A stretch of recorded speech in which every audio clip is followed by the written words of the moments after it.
ಓಂ ಶ್ರೀ ಗುರು ಬಸವಲಿಂಗಾಯ ನಮಃ. ಅರಿವು ವಾಹಿನಿಗೆ ತಮಗೆಲ್ಲ ಆತ್ಮೀಯ ಸ್ವಾಗತ. ಗುರು ಬಸವಣ್ಣನವರು ಈ ನಾಡು, ದೇಶ, ಈ ಜಗತ್ತು ಕಂಡಂತ ಅತ್ಯಂತ ಪ್ರತಿಭಾನ್ವಿತ ವ್ಯಕ್ತಿತ್ವವನ್ನು ಉಳ್ಳಂಥವರು. ಮಹಾಮೇಧಾವಿ, ಮಹಾಮುತ್ಸದ್ದಿ, ಮಹಾಮಾನವತಾವಾದಿ. ಅವರು ಈ ಜಗತ್ತಿನಲ್ಲಿ ಇದ್ದಂಥ ಹಲವಾರು ಲೋಪದೋಷಗಳನ್ನ ಸರಿಪಡಿಸಲಿಕ್ಕೆ ಒಂದು ಗುರಾಣಿಯಾಗಿ ಬಳಸಿಕೊಂಡದ್ದು ಲಿಂಗತತ್ವ ಎನ್ನುವ ಒಂದು ತತ್ವವನ್ನು, ಅಂದರೆ ಈಶ್ವರವಾದ ಅಂತ ಕರೀತಾರೆ ಅದಕ್ಕೆ, ಅಥವಾ ಸೇಶ್ವರವಾದ, ಈಶ್ವರ ಸಹಿತವಾದ. ಆ ವಾದವನ್ನ ಅಂದ್ರೆ ಲಿಂಗತತ್ವದ ತಳಹದಿಯಲ್ಲಿ ಅಥವಾ ಅದನ್ನ ಮೇಟಿಗೂಟವಾಗಿ ಇಟ್ಟುಕೊಂಡು ಇಡೀ ಸಮಾಜವನ್ನ ಕಟ್ಟುವ ಪ್ರಯತ್ನವನ್ನ ಗುರು ಬಸವಣ್ಣನವರು ಮಾಡ್ತಾರೆ. ಆ ಪ್ರಯತ್ನದಲ್ಲಿ ಅವರು ಜಯಶೀಲರು ಆಗ್ತಾರೆ. ಅದನ್ನ ಕಟ್ಟಿ ಸಾಧಿಸಿ ತೋರಿಸ್ತಾರೆ ಈ ಜಗತ್ತಿಗೆ. ಈ ರೀತಿಯಾಗಿಯೂ ಒಂದು ಸುವ್ಯವಸ್ಥಿತ ಸದೃಢ ಸಮಾಜವನ್ನ ನಿರ್ಮಾಣ ಮಾಡಬಹುದು ಅನ್ನುವಂಥ ವಿಚಾರವನ್ನ ಈ ಜಗತ್ತಿಗೆ ಮೊಟ್ಟ ಮೊದಲ ಬಾರಿಗೆ ಕೊಡ್ತಾರೆ. ಜಗತ್ತಿನ ಇನ್ನಿತರ ಪ್ರಾಂತಗಳಲ್ಲಿ ಹಲವಾರು ಜನ ತತ್ವಜ್ಞಾನಿಗಳು ಆಗಿ ಹೋಗಿದ್ರೂ ಕೂಡ ಅವರುಗಳು ಬಸವಣ್ಣನವರು ಸಾಧಿಸಿದ ಸಾಧನೆಯನ್ನ ಸಾಧಿಸಿರಲಿಲ್ಲ. ಅದರ ಅರ್ಥ ಏನು ಅಂದ್ರೆ, ತತ್ವಜ್ಞಾನಿಗಳಾಗಿ ತಮ್ಮ ಪುಸ್ತಕಗಳಲ್ಲಿ ಕೆಲವೊಂದು ವಿಚಾರಗಳನ್ನ ದಾಖಲಿಸಿದ್ರು, ಆದ್ರೆ ಅದನ್ನ ಕಾರ್ಯರೂಪಕ್ಕೆ ತರುವ ಪ್ರಯತ್ನದಲ್ಲೇ ಅನೇಕರು ವಿಫಲರಾಗಿದ್ರು, ಅಥವಾ ಕಾರ್ಯರೂಪಕ್ಕೆ ತರುವ ಪ್ರಯತ್ನವನ್ನೇ ಅನೇಕರು ಪಟ್ಟಿರಲಿಲ್ಲ. ಅಂತರಂಗದ ಅರಿವು ಅಂದ್ರೆ ತಾವು ಏನು ಮಾಡಬೇಕು ಎನ್ನುವಂತ ಪ್ರಜ್ಞೆ, ಆ ಪ್ರಜ್ಞೆಯ ಜೊತೆಗೆ ಅದನ್ನ ಸಾಧ್ಯವಾಗಿಸಿದ ಒಂದು ಸಾಧನೆ, ಇದು ಗುರು ಬಸವಣ್ಣನವರು ಮಾತ್ರ ಜಗತ್ತಿನಲ್ಲಿ ಮಾಡಿದಂಥ ಒಂದು ಶ್ರೇಷ್ಠ ಸಾಧನೆ, ಅಮೋಘ ಸಾಧನೆ. ಹಾಗಾಗಿ ಗುರು ಬಸವಣ್ಣನವರನ್ನ ಜಗತ್ತಿನ ಅನೇಕ ಶ್ರೇಷ್ಠ ತತ್ವಜ್ಞಾನಿಗಳು, ವಿದ್ವಾಂಸರು ಮತ್ತು ನಮ್ಮ ನಾಡಿನ ಅನೇಕ ಜ್ಞಾನಿಗಳು, ಕವಿಗಳು, ಇವರೆಲ್ಲರೂ ಯಾವ ರೀತಿ ಗುರು ಬಸವಣ್ಣನವರನ್ನ ಕಂಡಿದ್ದಾರೆ ಅನ್ನುವಂಥ ವಿಚಾರವನ್ನ ಈ ಒಂದು ಚಿಂತನ ಧಾರೆಯಲ್ಲಿ ಅರಿಯುವ ಪ್ರಯತ್ನವನ್ನು ಮಾಡೋಣ. ಇಂಥ ಜ್ಞಾನಿಗಳು ಬಸವಣ್ಣನವರನ್ನ ಅರಿತಿರುವ ಬಗೆಯೇ ಬೇರೆ. ಇವತ್ತು BDS ಅಂತ ಒಂದು ಇದೆ ಕರ್ನಾಟಕದಲ್ಲಿ. ಆ BDS ಬಸವಣ್ಣನವರನ್ನ ಅರಿಯುತ್ತಿರುವ ರೀತಿಯೇ ಅಥವಾ ಅರಿತಿರುವ ರೀತಿಯೇ ಬೇರೆ. BDS ಅಂದ್ರೆ ಬಸವದ್ರೋಹಿಗಳ ಸಂಘ ಅಂತ, ಅನ್ರಿಜಿಸ್ಟರ್ಡ್. ಈ ಅನ್ರಿಜಿಸ್ಟರ್ಡ್ ಬಸವದ್ರೋಹಿಗಳ ಸಂಘ ಬಸವಣ್ಣನವರನ್ನ ಅರಿಯುವ ರೀತಿ ಯಾವುದು, ಮತ್ತೆ ಮಹಾಜ್ಞಾನಿಗಳು ಬಸವಣ್ಣನವರನ್ನ ಅರಿತಿರುವ ರೀತಿ ಯಾವುದು, ಇವುಗಳ ಒಂದು ಸ್ಪಷ್ಟ ತುಲನಾತ್ಮಕ ವಿಚಾರಗಳು ನಮಗೆ ಬೇಕಾಗುತ್ತೆ, ಗೊತ್ತಿರಬೇಕಾಗುತ್ತೆ. ಯಾಕೆಂದ್ರೆ ಬಸವಣ್ಣನವರ ವ್ಯಕ್ತಿತ್ವವನ್ನ ಬರೀ ನಾವಷ್ಟೇ ಇಲ್ಲಿ ಪುಸ್ತಕದಲ್ಲಿ ಓದ್ಕೊಂಡಿದ್ರೆ ಸಾಲದು. ವಿಶ್ವದ ಮೂಲೆ ಮೂಲೆಗಳಿಂದ ಯಾರ್ಯಾರು ಏನನ್ನ ಯಾವ ರೀತಿ ಹೇಳಿದ್ದಾರೆ ಅನ್ನುವ ವಿಚಾರಗಳನ್ನ ನಾವು ತಿಳ್ಕೋಬೇಕು. ಅವರಿಗೆ ಅರ್ಥವಾದಂಥ ಬಸವಣ್ಣ ಈ BDSನವರಿಗೆ ಅರ್ಥ ಆಗಿಲ್ಲ, ಅರ್ಥ ಆಗೋದಕ್ಕೆ ಸಾಧ್ಯನೂ ಇಲ್ಲ. ಇರಲಿ, ಈಗ ಶ್ರೇಷ್ಠ ತತ್ವಜ್ಞಾನಿಗಳ ಪ್ರಕಾರ ಬಸವಣ್ಣ, ಈ ವಿಚಾರವನ್ನ ನಾನು ಸಂಗ್ರಹ ಮಾಡಿದ್ದೇನೆ. ನಾನೊಬ್ಬನೇ ಮಾಡಿಲ್ಲ, ಬೇಕಾದಷ್ಟು ಜನ ಸಂಗ್ರಹವನ್ನು ಮಾಡಿ ಇಟ್ಕೊಂಡಿದ್ದಾರೆ. ಎಲ್ಲ ಕಡೆ, ಎಷ್ಟೋ ಕಡೆ ಲಭ್ಯ ಇದೆ ಇದು. ಅದನ್ನ ನಾನು ಕೂಡ ಸಪರೇಟಾಗಿ ಅದನ್ನ ಕಲೆಕ್ಟ್ ಮಾಡಿ ಇಟ್ಕೊಂಡಿದ್ದೀನಿ ಇನ್ ಶಾರ್ಟ್ ಫಾರಮ್. ಅದನ್ನ ನನ್ನ ಒಂದು ಬ್ಲಾಗ್ ಇದೆ, ಆ ಬ್ಲಾಗಲ್ಲಿ ಕೂಡ ಅಪ್ಲೋಡ್ ಮಾಡಿದ್ದೀನಿ. ಅರಿವು 770 ಅಂತ ಬ್ಲಾಗ್ ಹೆಸರು. ಅಲ್ಲಿಗೆ ಯಾರಾದರೂ ಹೋದ್ರೆ ಅದನ್ನು ಹುಡುಕೋಬಹುದು, ಅಲ್ಲೂ ಸಿಗುತ್ತೆ. ಈಗ ಆ ಎಲ್ಲ ಪಾಯಿಂಟ್ಗಳನ್ನು ಕೂಡ ಯಾವ್ಯಾವ ತತ್ವಜ್ಞಾನಿಗಳು, ವಿದ್ವಾಂಸರು ಬಸವಣ್ಣನವರನ್ನ ಕುರಿತು ಏನೇನು ಹೇಳಿದ್ದಾರೆ ಅನ್ನುವ ವಿಚಾರಗಳನ್ನ ಈಗ ನಾನು ಹೇಳ್ತಾ ಹೋಗ್ತೇನೆ. ಮೊಟ್ಟ ಮೊದಲಿಗೆ ಸರ್ ಆರ್ಥರ್ ಮೈಲ್ಸ್,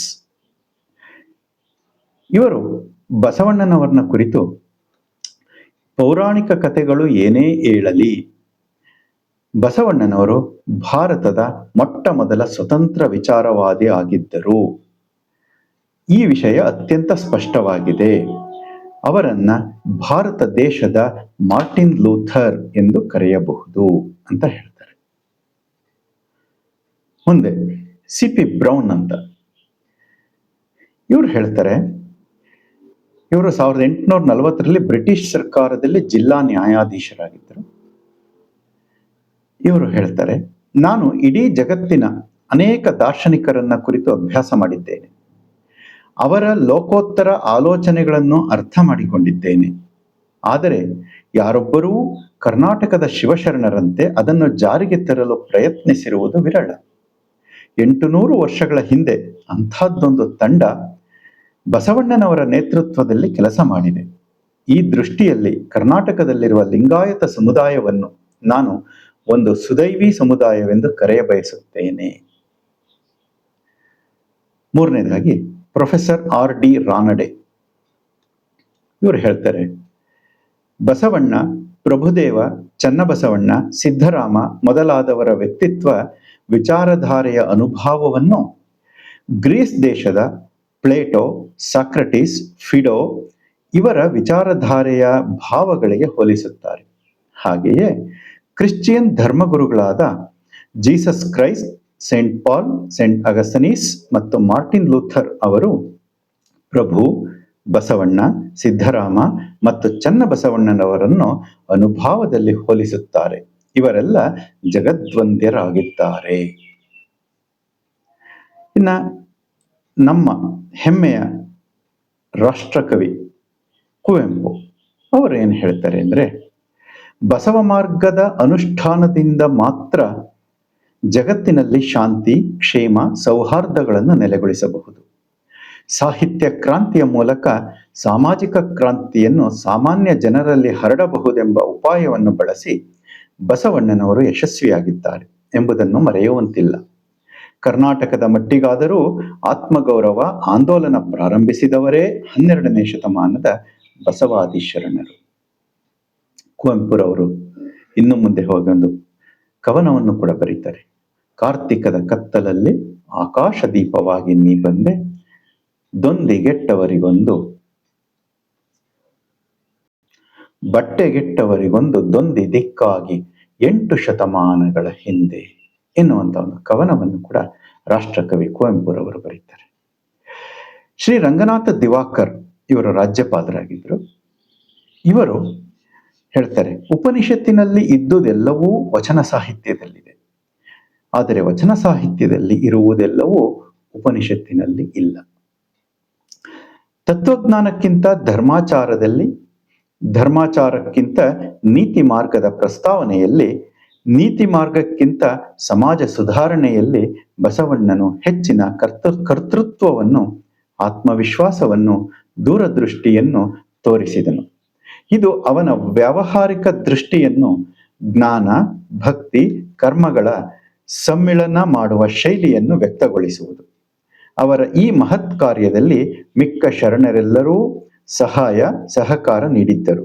ಬಸವಣ್ಣನವರೇ ಇವೆಲ್ಲವುಗಳಿಗೆ ಮೂಲ ಕಾರಣರು, ಮುಖ್ಯ ಚಾಲಕರು, ಮಧ್ಯ ಬಿಂದುವೂ ಆಗಿದ್ದರೆಂದು ದೃಢವಾಗಿ ಹೇಳಬಹುದು. ರಾಬರ್ಟ್ಸನ್ ಇಂಗ್ಲೆಂಡ್ ಇವರು ಹೇಳ್ತಾರೆ, ಕಾರ್ಲ್ ಮಾರ್ಕ್ಸ್ ಸಿದ್ಧಾಂತವು ಕಾಯಕದ ಗೌರವವನ್ನು ಹೇಳಿದರೆ, ಬಸವಣ್ಣನವರ ಸಿದ್ಧಾಂತವು ಕಾಯಕದ ಗೌರವದ ಜೊತೆಗೆ ಕಾಯಕದ ದೈವತ್ವವನ್ನು ಹೇಳುತ್ತದೆ. ಕ್ರಿಸ್ ಕಾರ್ಟರ್ ನ್ಯೂಜಿಲೆಂಡಿನ ಶಿಕ್ಷಣ ಮಂತ್ರಿಗಳು. ಬಸವಣ್ಣನವರು ಸ್ಥಾಪಿಸಿದ ಅನುಭವ ಮಂಟಪ ನಮ್ಮ ಸಂಸತ್ತಿಗೆ ಮಾದರಿಯಾಗಿದೆ ಮತ್ತು ಜಗತ್ತಿನ ಎಲ್ಲಾ ಸಂವಿಧಾನಗಳಿಗೆ ದಾರಿದೀಪವಾಗಿದೆ. ಬಸವಣ್ಣನವರು ನಮ್ಮ ಲೇಬರ್ ಪಾರ್ಟಿಯ ನೇತಾರರೇ ಆಗಿದ್ದಾರೆಂದು ಅಭಿಮಾನದಿಂದ ಹೇಳುತ್ತೇನೆ. ಮುಂದೆ ಡಾಕ್ಟರ್ ಜಾನ್ ಪೀಟರ್ ಶೋಟನ್. ಬಸವಣ್ಣನವರು 12ನೇ ಶತಮಾನದಲ್ಲಿ ಲಿಂಗಾಯತ ಧರ್ಮ ಸಂಸ್ಥಾಪಿಸಿದರು. ಈ ಕಾರ್ಯದಲ್ಲಿ ಅನೇಕ ಶರಣರು ಅವರೊಂದಿಗೆ ಸಹಕರಿಸಿದರು. ಇದನ್ನು ರೆವಲ್ಯೂಷನ್ ಆಫ್ ದಿಸ್ ಡೈನಿಸ್ಟಿಕ್ ಎನ್ನುವ ಗ್ರಂಥದಿಂದ ಆಯ್ದುಕೊಳ್ಳಲಾಗಿದೆ. ಇನ್ನು ಡೇವಿಡ್ ಎನ್ ಲೊರೆಂಜಿನ್ ಎನ್ನುವಂಥವರು ಸಮಾಜ ಸುಧಾರಣೆಯ ಕಳಕಳಿಯುಳ್ಳವರಾದ ಕಾಳಾಮುಖರು ಬಸವಣ್ಣನವರ ಪೂರ್ವದಲ್ಲಿ ಸಂಘಟಿತರಾಗಿದ್ದರು. ಬಸವಣ್ಣನವರ ಹೊಸ ಸಮಾಜ ಸುಧಾರಣೆಯಲ್ಲಿ ಇವರು ಸಹಕರಿಸಿದರು. ಇವರ ಎಲ್ಲಾ ಮಠಗಳು ವೀರಶೈವ ಮಠಗಳಾಗಿ ಪರಿವರ್ತಿತವಾದದ್ದು ಸ್ಪಷ್ಟವಾಗಿ ತಿಳಿದು ಬರುತ್ತದೆ ದಿ ಕಾಪಾಲಿಕಾಸ್ ಮತ್ತು ಕಾಳಾಮುಖಾಸ್ ಗ್ರಂಥದಿಂದ. ಆರ್ ಬ್ಲೇಕ್ ಮೈಕೇಲ್ ಇವರು ಹೇಳ್ತಾರೆ, ಲಿಂಗಾಯತರು 12ನೇ ಶತಮಾನದ ಶರಣ ಚಳುವಳಿಯ ಮೂಲ ಪುರುಷರಾದ ಹೆಸರಾಂತ ಬಸವೇಶ್ವರ ವಚನಗಳನ್ನಾಧರಿಸಿ ಸಂಸ್ಕೃತದಲ್ಲಿರುವ ಹಿಂದೂ ಕೃತಿಗಳನ್ನು ತಿರಸ್ಕರಿಸಿರುವರು. ಪಂಚಸೂತಕಗಳನ್ನು ಆಚರಿಸುವುದಿಲ್ಲ. ಬಸವಣ್ಣನವರೇ ಹೇಳುವಂತೆ ಲಿಂಗಾಯತರು ಶುದ್ಧ ಶಾಕಾಹಾರಿಗಳಾಗಿರುವರು, ಜಾತಿ ಪದ್ಧತಿಗಳನ್ನು ತಿರಸ್ಕರಿಸುವವರು ಆಗಿದ್ದಾರೆ. ಇದನ್ನು ರಿಲಿಜನ್ ಆಫ್ ವೀರಶೈವ ಎಂಬ ಗ್ರಂಥದಿಂದ ಆಯ್ದುಕೊಳ್ಳಲಾಗಿದೆ. ಸರ್ ಜೇಮ್ಸ್ ಮ್ಯಾಕ್ನಾಬ್ ಕ್ಯಾಂಪ್ಬೆಲ್ ಇವರ ಪ್ರಕಾರ ಭಾರತದ ಇಂದಿನ ಸಮಾಜ ಸುಧಾರಕರು ಬಸವೇಶ್ವರರ ತತ್ವಗಳನ್ನೇ ಉಪದೇಶಿಸುತ್ತಲೂ ಅವರ ವಿಚಾರಗಳನ್ನೇ ಆಚಾರದಲ್ಲಿ ತರಲು ಹವಣಿಸುತ್ತಲೂ ಇದ್ದಾರೆ.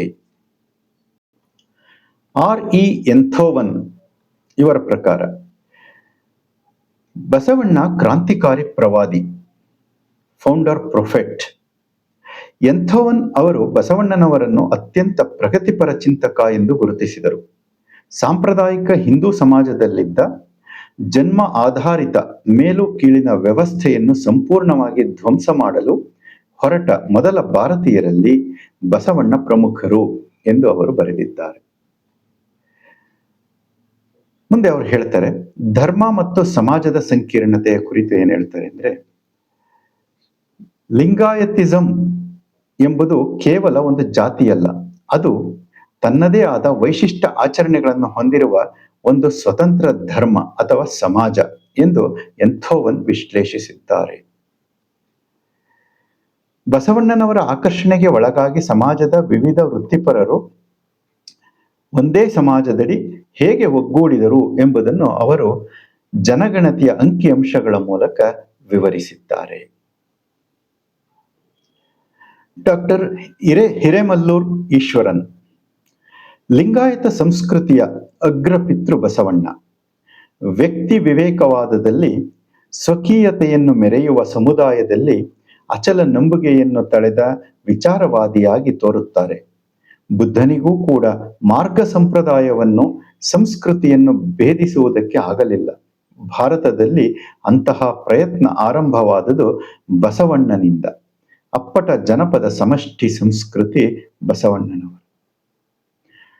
ಸಿದ್ದಯ್ಯ ಪುರಾಣಿಕರು ಮೊದಲು ಬಸವ ಭಕ್ತ, ನಾನೀಗ ಬಸವನ ಭಕ್ತರ ಭಕ್ತ, ಬಸವನ ಬಳಿದೊತ್ತು ಬಳಗದೊತ್ತು, ನನಗೀಗ ಲಿಂಗಾಯತನೆಂದು ಕರೆಯುವುದಕ್ಕಿಂತ ಬಸವಾಯತನೆಂದು ಕರೆಯುವುದು ಹೆಚ್ಚು ಸೂಕ್ತ, ಸಮಂಜಸ, ನಾನು ಬಸವ ಮತದ ಅನುಯಾಯಿ, ನಾನು ಬಸವಾಯತ.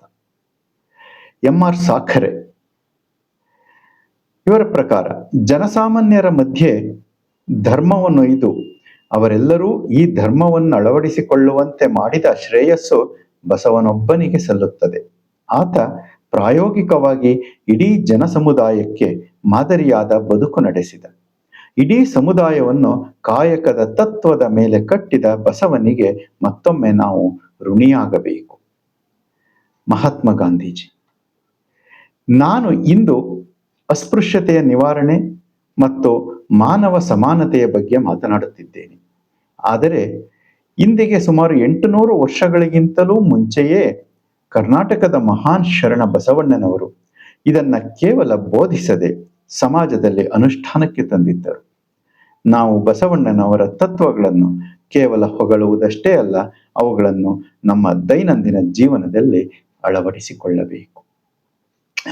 ಇವಿಷ್ಟು ನಾನು ಸಂಗ್ರಹಿಸಿ ಇಟ್ಟುಕೊಂಡಿರುವಂಥ ವಿವಿಧ ಮಹಾಜ್ಞಾನಿಗಳ, ವಿಚಾರವಂತರ ಬಸವಣ್ಣನವರ ಕುರಿತ ಹೇಳಿಕೆಗಳು.